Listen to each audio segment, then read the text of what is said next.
그럼 그 수상한 여자는 누구랍니까? 어느 날 집에 수상한 여자가 찾아왔습니다. 하얀 의사 가운을 입은 그는 죽음을 목전에 둔 한 여성을 정성껏 진료했습니다. 처음에는 당연히 의사인 줄 알았습니다. 그러나 방문 치료에 대한 진료비를 납부하기 위해 병원에 문의했을 때 병원에는 그런 사람은 없다는 통보를 받았습니다. 여자의 정체는 미스터리였어요. 그러다 우연히 편지 한 통을 받고 그 의문을 해결할 수 있었습니다. 그 편지 한 통은 우리 집을 눈물바다로 만들고 말았죠. 도대체 그 수상한 여자의 정체는 무엇이며 편지에는 어떤 내용이 담겨져 있는지 궁금해집니다. 해외 커뮤니티와 기사를 바탕으로 재구성한 이야기 확인해 보겠습니다. 안녕하세요. 미국 노스다코타에 살고 있는 프레야입니다. 청소년 시절 저는 엄마에게 많은 불만을 가지고 있었습니다. 초등학교 교사였던 엄마는 저보다 엄마가 가르치는 아이들에게 더 많은 관심과 사랑을 쏟는 것 같았거든요. 어느 날 저녁 엄마는 프레야, 오늘 루카가 반성문에 뭐라고 썼는지 아니? 어쩜 그리 기특한지 말씀하시며 흐뭇해하셨어요. 매일 반 아이들 이야기를 하시는 엄마에 심통이 난 저는 엄마 내가 루카인지 누카인지를 어떻게 알아? 라며 쏘아 붙였습니다. 거의 매일 저녁 있는 엄마와 저의 대화였습니다. 속상하고 서운했죠. 제가 학교에서 어떤 일이 있었는지는 궁금하시긴 할까요? 저 관심의 반의 반만큼이라도 저에게도 보여주시면 좋겠다고 늘 생각했습니다. 그러나 제가 커보니 알겠더라고요. 엄마는 교사가 일로서가 아닌 정말 아이들을 사랑하셨구나 생각했습니다. 그렇게 교직에 헌신해오신 엄마가 이제는 자랑스럽습니다. 정말 몇몇 아이들의 이야기는 귀에 딱지가 앉을 정도로 많이 들었습니다. 정말 그 아이는 웃음이 예뻤어. 그 아이는 정말 똑똑했어. 반짝이는 눈을 가졌었지. 두 녀석은 매일같이 싸워서 혼을 냈었는데 그렇게 사랑으로 가르친 아이들은 성인이 되어서도 엄마에게 안부를 전하고는 했습니다. 연락이라도 오는 날에는 엄마는 마냥 행복해하셨죠. 정년퇴임을 하시고는 엄마의 그런 추억 여행은 더욱 깊어졌습니다. 그래도 엄마에게 좋은 추억이 있어 생각만으로도 행복감에 빠질 수 있다는 것은 정말 축복이었습니다. 그러던 어느 날 엄마는 저녁 운동을 다녀오시던 길에 쓰러지셨습니다. 아침 저녁으로 운동을 다니실 정도로 건강하시던 엄마라 가족들은 충격에 빠질 수밖에 없었는데요. 더욱 충격적인 사실은 엄마가 폐암 말기셨다는 사실이었습니다. 우리는 정말 믿을 수가 없었습니다. 평소 기침을 좀 하셨어요. 알러지가 좀 있어 환기를 시키고 알러지 약을 하나 먹으면 기침이 잦아들기는 했었습니다. 그 외에는 정말 어디가 편찮으실까 걱정할 만한 증상이 전혀 없었죠. 잘못 진단되었다 싶어 몇 번을 확인했지만 이미 손을 쓸 방법이 없을 정도였습니다. 엄마를 잘 살펴보지 못한 내 책임 같아서 몇 날을 자책하며 얼마나 많은 날을 눈물로 지새웠던지요. 폐암 말기인 것을 알고 뭔가 치료 계획을 세워보기도 전에 엄마는 정말 쇠약해지셨습니다. 갈수록 몸이 안 좋아지셨어요. 믿을 수가 없었습니다. 늘 준비를 하고 있어야 한다는 의사 선생님 말에 병원에서는 더 이상 해줄 수 있는 것이 없다고 했습니다. 집에서 마지막을 준비하며 엄마를 편하게 해주는 것이 최선이라고 하더군요. 집에 온 엄마는 기침과 가래, 여러 증상들로 힘들어하셨습니다. 말씀을 할 여력이 있을 때까지 교직 생활에서의 추억을 말씀하셨어요.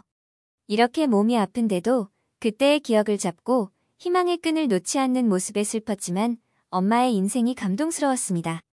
급기야는 말 한마디를 이어가기 어려우셨을 때 어느 날 한 한국인 여자 의사가 찾아왔습니다. 하얀 가운을 입은 그 의사는 그날부터 엄마를 보살펴 주었습니다. 엄마가 치료를 받았던 병원에서 홈비지트 프로그램으로 우리 집을 직접 방문했다고 생각했습니다. 엄마를 관리해주며 호스피스 케어를 실시하는구나 싶었습니다.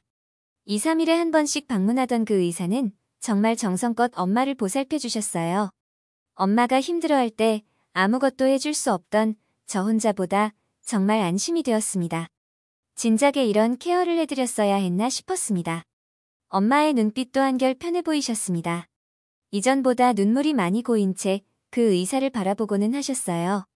그 의사도 말없이 엄마를 보살피며 마냥 엄마의 손을 잡고 계셨습니다. 정말 저런 의사가 없다 싶을 정도로 대단한 분이라고 생각했습니다.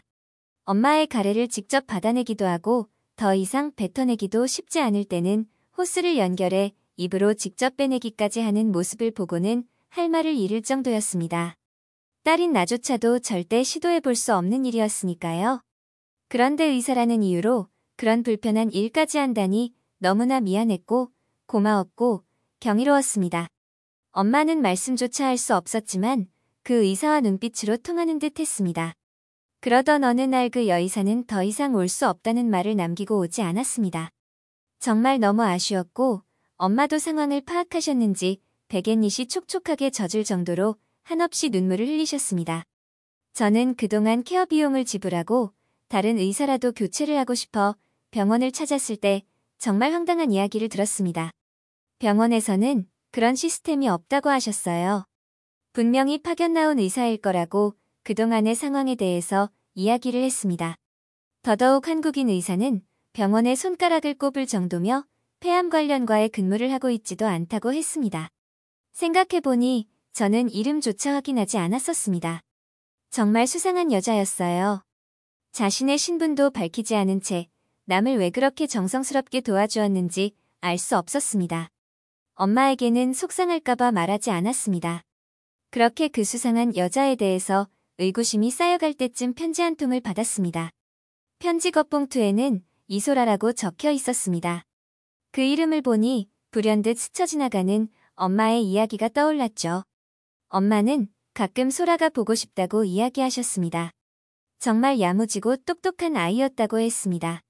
소라는 한국에서 이민 온 아이였는데 사업을 하던 아빠가 망해 빚더미에 앉아 힘겹게 겨우 학교를 다니던 아이였다고 했던 기억이 떠올랐습니다.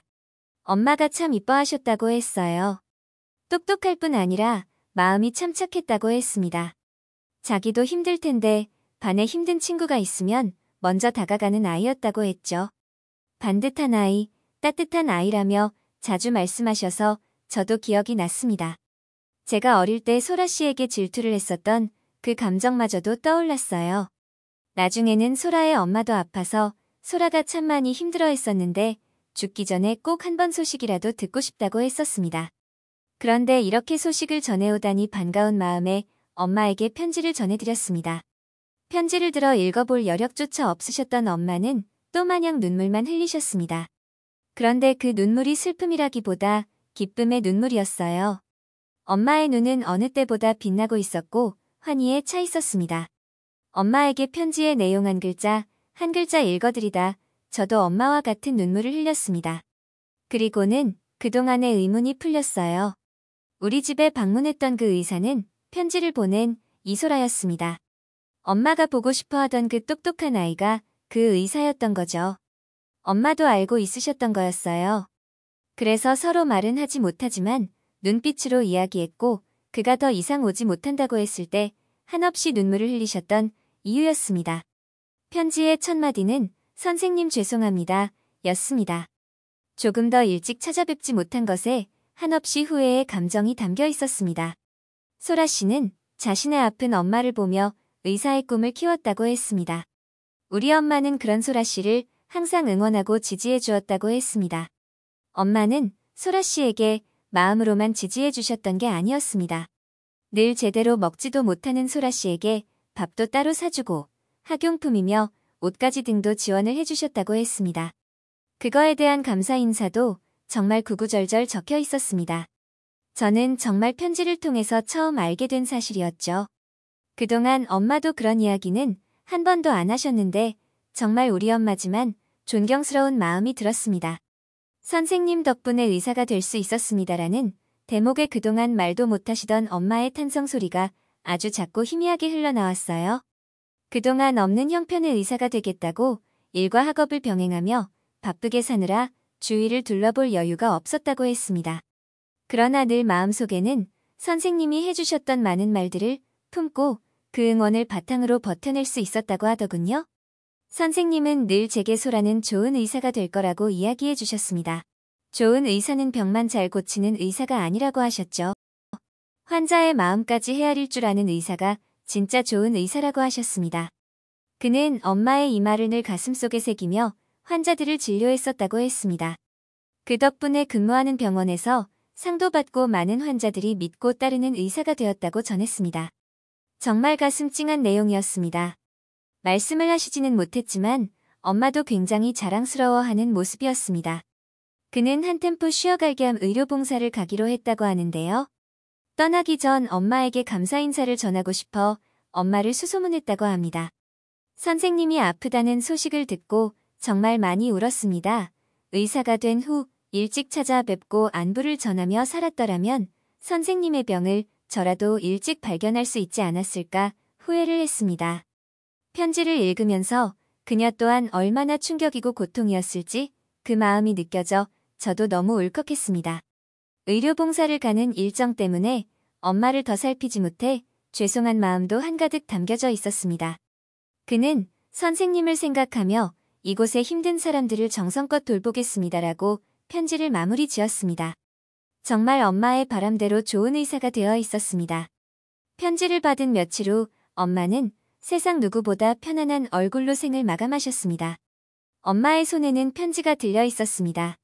손에 힘도 없으셨을 텐데 그 편지를 받은 날부터 계속 손에 쥐고 계셨습니다. 하늘이 무너질 것 같은 슬픔이었지만 그토록 아끼던 제자의 진료를 받고 소중한 편지를 가슴에 묻고 편안하게 눈을 감으셨던 것 같아 그래도 위로가 되었죠. 프레야의 이야기 어떠셨나요? 진정으로 제자들을 사랑했던 프레야의 어머니도 대단한 분이시고 선생님의 지지에 힘입어 멋진 의사가 된 소라 씨도 정말 대단하다는 생각이 듭니다. 병마와 싸우다 돌아가셨다는 사실은 너무나 마음이 아프지만 그들의 감동적인 이야기는 오래도록 마음에 남을 것 같습니다. 한국인과 특별한 인연이 있는 외국인들의 따뜻하고 감동적인 사연을 소개해드리고 있습니다.